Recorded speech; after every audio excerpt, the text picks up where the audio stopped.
Hai sobat semua, apa kabar? Baik kan? Semoga kalian semua sehat selalu, bahagia selalu dan banyak rezeki.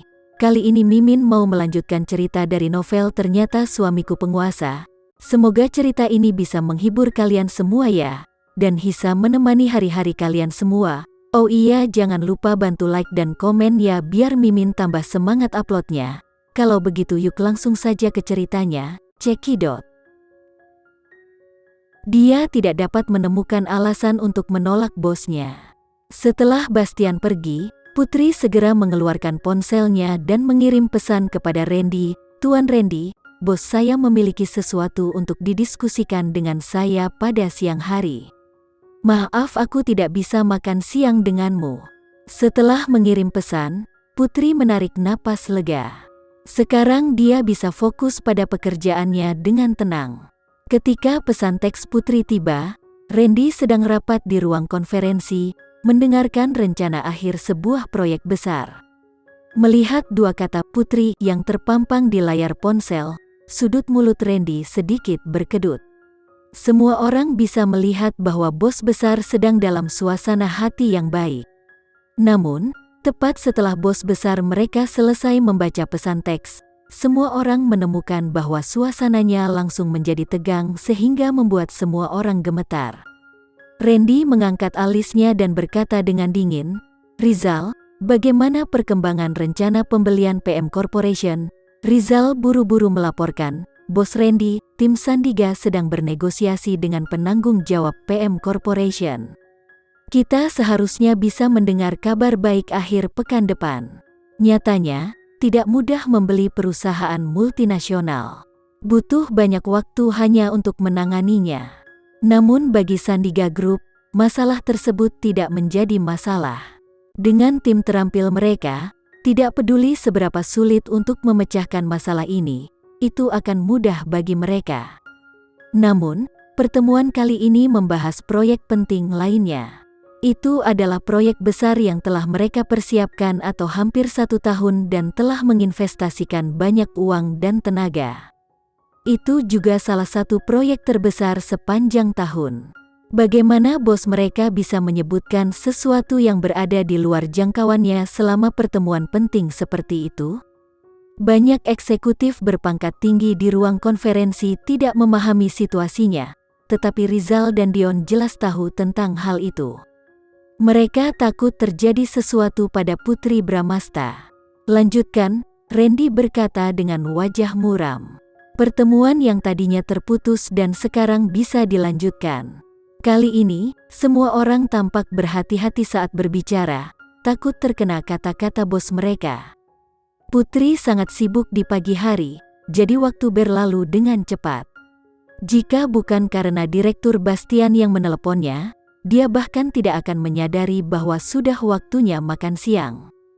Direktur Bastian telah memesan restoran. Dia mengatakan bahwa dia memiliki sesuatu untuk dilakukan di pagi hari. Karenanya dia harus pergi dulu dan membiarkan Putri pergi ke sana sendirian. Dia tahu bahwa restoran itu dekat dengan kantor. Beberapa hari yang lalu, Putri menerima brosur dari restoran, tapi dia tidak ada di sana ketika dia melangkah ke restoran ini. Sepertinya dekorasinya cukup romantis. Seharusnya lebih cocok untuk pasangan daripada membahas pekerjaan. Pelayan membawanya ke kamar pribadi yang dipesan Direktur Bastian itu disebut kamar awan air. Pelayan mengetuk pintu dan berkata dengan sopan, "Tuan, tamu yang Anda tunggu sudah datang." Ketika pintu dibuka, Putri tersenyum pada pelayan dengan sopan dan melihat ke dalam kamar pribadi, hanya untuk menemukan bahwa ada sesuatu yang salah. Orang yang seharusnya menunggunya di sini adalah Direktur Bastian, tapi yang ada di sana adalah Randy. Randy masih mengenakan kemeja putih dan celana panjang hitamnya yang biasa serta kacamata bingkai emas. Dia berdiri diam-diam menatapnya. Putri tidak bisa mengatakan perasaan seperti apa ada di dalam hatinya. Awalnya, dia terkejut, lalu dia merasa sedikit bersemangat tanpa alasan, dan kemudian dia bingung. Setelah sekian lama, dia akhirnya menemukan suaranya. "Tuan, Tuan Randy, mengapa Anda ada di sini? Apakah Direktur Bastian juga membuat janji dengan Anda? Mungkinkah Direktur Bastian punya janji dengannya untuk makan siang dan mendiskusikan urusan resmi? Apakah bisnis ini terkait dengan Randy? Randy tidak menanggapinya. Sambil menatapnya, dia berjalan untuk menutup pintu di belakangnya dan menguncinya di belakangnya. Putri terkejut dan mundur 2 langkah, berusaha menjaga jarak dari Randy. "Kenapa kamu mengunci pintu, Putri? Apa yang kamu janjikan padaku tadi malam?"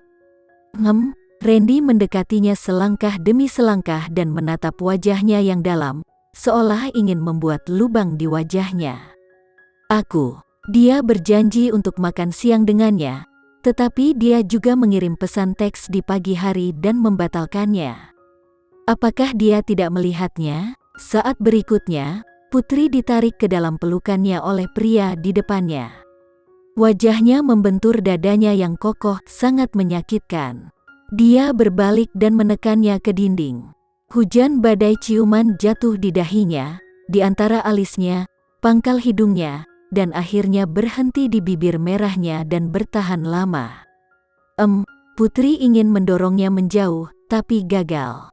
Dia tahu bahwa ketika dia akan begitu di luar kendali, dia pasti salah mengira dia sebagai istrinya yang sudah meninggal. Putri hanya mengangkat tinjunya dan meninju punggungnya. Tidak ada gunanya menghentikannya untuk melanjutkan. Berdiri di depannya, dia sekokoh gunung yang membuatnya tidak bisa bernapas. Dia tidak bisa menggerakkannya sama sekali. Ciuman itu berlangsung lama, dan Randy akhirnya melepaskan Putri. Kemudian Putri menamparnya dengan tangannya. Tamparan Putri menahan pukulan yang tidak membuatnya merasa lebih baik sama sekali. Sebaliknya, dia merasa sedikit sedih. Dia meliriknya, menggigit bibirnya, membuka pintu dan lari. Putri tidak tahu apa yang terjadi pada dirinya sendiri. Bagaimana dia bisa begitu sedih? Jelas bahwa dia tersinggung oleh perilaku Randy barusan. Randy menganggapnya sebagai pengganti istrinya. Dia pantas mendapatkannya. Kenapa dia harus menyalahkan dirinya sendiri? Karena dia tidak mengerti emosi ini, hatinya berantakan. Setelah menamparkan Randy, dia lari dengan panik. Dia tidak tahu kemana dia akan melarikan diri. Dia bergegas berlari sampai dia ditangkap oleh telapak tangan yang kuat. Putri mendongak dan menatap matanya yang dalam. Suaranya rendah dan serak, yang membuatnya merasa bersalah. Beberapa hari yang lalu, Putri juga diperlakukan seperti ini oleh Randy. Saat itu, dia juga menatapnya dengan tatapan seperti itu. Dilihat seperti ini, dia merasa lebih seperti dia telah melakukan sesuatu salah. Putri mengerti bahwa Randy melihat orang lain melalui dirinya. Mama dari putri kecil yang sangat ia cintai, mendiang istrinya. Rasa sedih yang tak dapat dijelaskan mengalir ke dalam hati Putri.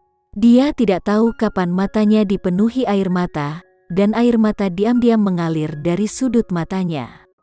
Tiba-tiba melihat air mata Putri, hati Randy terasa seperti tercabik-cabik.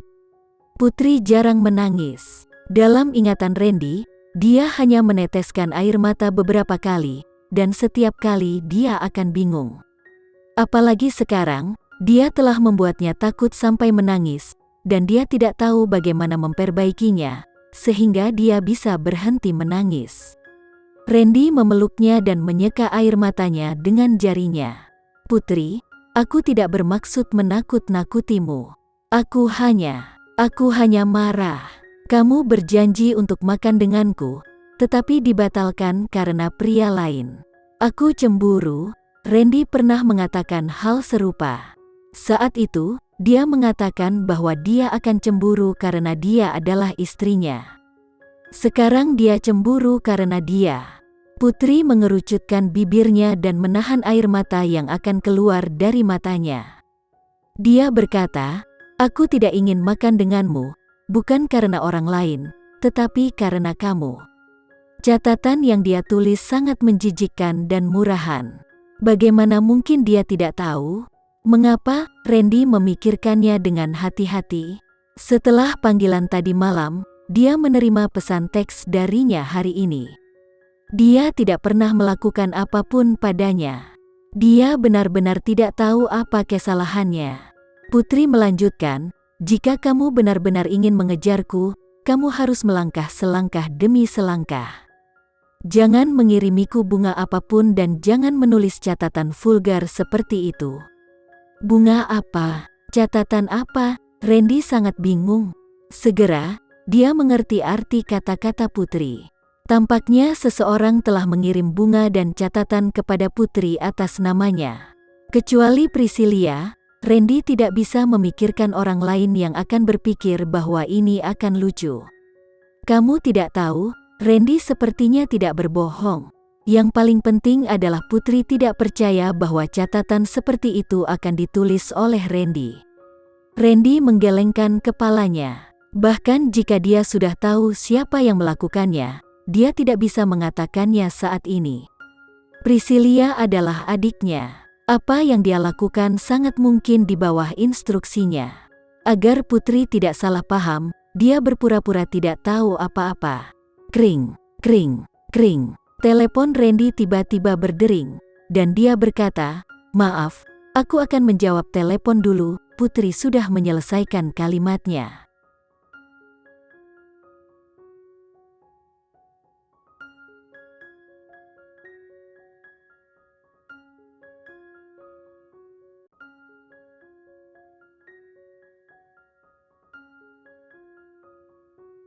Sekian dulu ya cerita kali ini, kita lanjutkan lagi ceritanya di lain waktu. Oh iya, bagaimana menurut kalian? Semoga bisa sedikit menghibur kalian semua. Jangan lupa like, share dan komen ya. Untuk teman-teman yang baru nonton jangan lupa subscribe-nya. Hehehe. Kalau ada teman-teman yang ingin gabung langganan bisa langsung gabung saja untuk dapat fitur yang menarik dan sedikit membantu Mimin. Terima kasih sudah menonton. Sampai jumpa lagi. Bye bye bye.